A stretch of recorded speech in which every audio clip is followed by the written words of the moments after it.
എന്തിനു പറയും? ആക്ച്വലി കഴിഞ്ഞ വർഷം ഇതേ സമയത്താണ് ആട്ടും റിലീസായത്. ആൻഡ് ഇതേ സമയത്ത് അടുത്ത വർഷം ഒരു പടം നമുക്ക് ചെയ്യാം.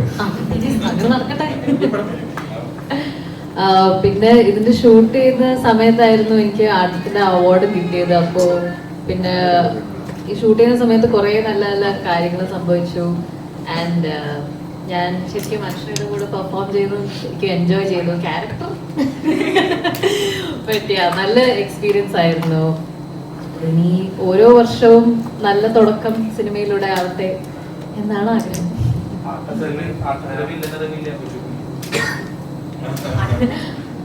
ആട്ടത്തില് അതല്ല അതിന്റെ പോയിന്റ്. ഇതുവരെ മനസ്സിലായില്ല. ഈ രണ്ട് സിനിമയില്ല, ആട്ടമാണെങ്കിലും ഇപ്പൊ രേഖാചിത്രമാണെങ്കിലും സെറിന്റെ കഥാപാത്രത്തിന് ഒരു പ്രത്യേകതയായിട്ട് തോന്നിയെന്ന് വെച്ച് കഴിഞ്ഞാൽ അവനവനൊരു ശരി ഉണ്ട്. ആ ശരിക്ക് അവസാനം വരെ കട്ടക്കി നിൽക്കുന്ന ഒരു ക്യാരക്ടറായിട്ടാണ്.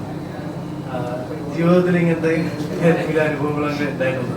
തീർച്ചയായിട്ടും ഉണ്ടായിട്ടുണ്ട്. പക്ഷെ അതിന്ന് ജീവിതത്തിൽ കുറെ ഇതുപോലത്തെ സംഭവങ്ങൾ നടന്നിട്ടുണ്ട്. അതിൽ നിന്നൊക്കെ കുറച്ച് ഇങ്ങനെ അബ്സോർബ് ചെയ്ത് നമ്മുടെ പെർഫോമൻസ് പറ്റുന്നത്ര റിലേറ്റബിൾ ആക്കണം എന്നതാണ്. ബട്ട് രണ്ട് ക്യാരക്ടേഴ്സും അവരുടേതായ ശരിയിൽ ഇങ്ങനെ പിടിച്ചു നിൽക്കുന്നു. Both strong. അവരുടേതായ രീതിയിൽ അവർ രണ്ടുപേരും സ്ട്രോങ് ക്യാരക്ടേഴ്സ് ആണ്. ആൻഡ് ആട്ടം കണ്ടതിന് ശേഷം ലൈക്ക് എനിക്കിത് പുൾ ഓഫ് ചെയ്യാൻ പറ്റും എന്ന വിശ്വാസം ഡയറക്ടറിനുണ്ടായിരുന്നു. So thank you so much for that. നല്ല ചോദ്യമായിരുന്നു.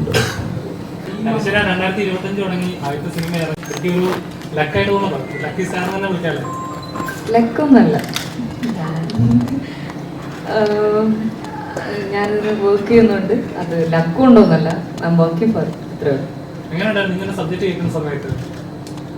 സബ്ജക്റ്റ് കേട്ട് കഴിഞ്ഞ് എനിക്ക് ഇപ്പം പടം കണ്ടപ്പോഴായാലും എനിക്ക് ഒരുപാട് സന്തോഷം തോന്നിയതാണ്. ഈ ക്യാരക്ടർ എൻ്റെ അടുത്ത് എത്തി, അല്ലെങ്കിൽ ഈ ടീമിന് ആ ഒരു ക്യാരക്ടറിലേക്ക് എൻ്റെ മുഖം വന്നു എന്നുള്ളത് എനിക്ക് ആലോചിക്കുമ്പോൾ ഒരുപാട് സന്തോഷം നൽകുന്നൊരു കാര്യമാണ്. ഇപ്പം സിനിമ ഇറങ്ങി റിവ്യൂസ് ഒക്കെ വന്നുകൊണ്ടിരിക്കുകയാണ്.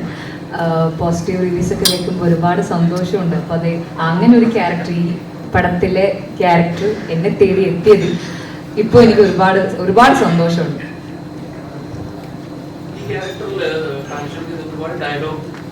ഡയലോഗൊക്കെ ഇതേപോലെ ഞാൻ നടിയാവാൻ വേണ്ടി അല്ലെങ്കിൽ എനിക്ക് നടിയാവണം എന്നൊക്കെ ജീവിതത്തിൽ എപ്പോഴെങ്കിലും തോന്നിയ ഡയലോഗ്സ് കാണും. അതൊക്കെ അങ്ങനെ ചിന്തിക്കുന്നതിന് മുന്നേ സിനിമയിൽ വന്നു. അതെ അതെ, അത് സത്യമാണ്. അങ്ങനെ ഒരു നടിയാവണം എന്നൊക്കെ എൻ്റെ മൈൻഡിൽ പോലൊന്നുമില്ല. അതൊന്ന് എൻ്റെ ഒരു പാഷനോ എന്തൊക്കെ ഒരു ഡ്രീമൊക്കെ മനസ്സിലൊക്കെ വരുന്നതിന് മുന്നേ ഞാൻ എൻ്റെ ആദ്യത്തെ സിനിമയിലേക്ക് ആക്സിഡന്റലി എത്തി. അതെ, എന്തോ ആരുടെയൊക്കെയോ ഭാഗ്യത്തിന് എത്തി. പക്ഷെ ഇപ്പൊ സന്തോഷമുണ്ട്.